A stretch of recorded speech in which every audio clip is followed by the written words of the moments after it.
Today, can you imagine your televisions without color? No, right?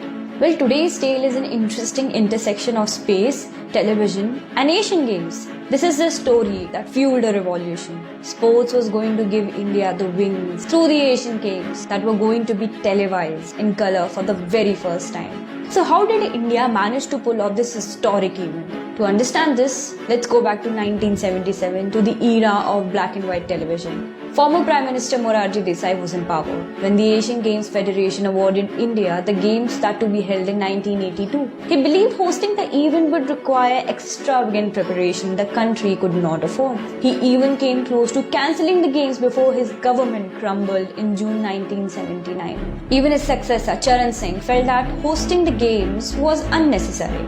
Even the construction work had only begun after 1979, which left a relatively short time to get things done. And then in 1980, Indira Gandhi returned to power.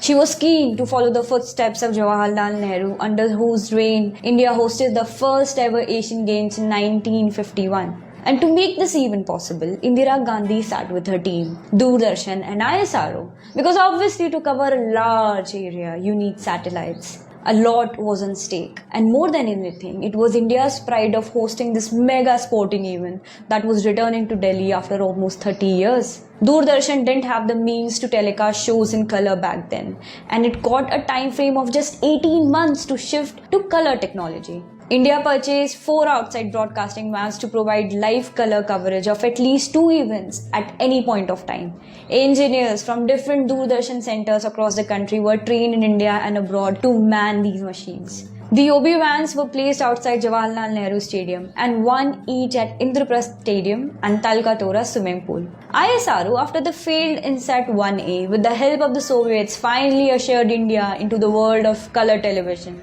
The live coverage of the games led to a craze. Color televisions were not manufactured in India, so imports were allowed. 50,000 color television sets were allowed for import by November 1982 solely for the purpose of Asiad. The imported color TV sets were priced at Rs 15,000, almost double the cost of Indian ones at Rs 8,000. Most people were ready to pay for them anyway.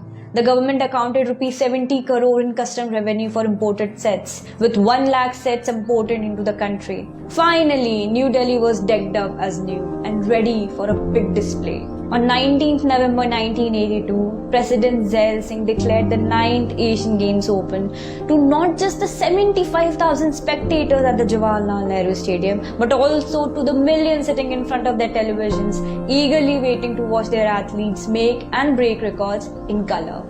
The 1982 Asian Games saw more than 3,400 athletes take part and 33 nations compete, with medals awarded in 23 sports across 147 events.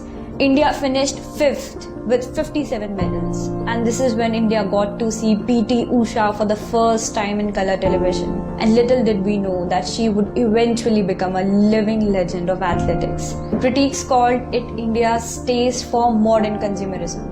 But for India, it was an opportunity to see the world in new light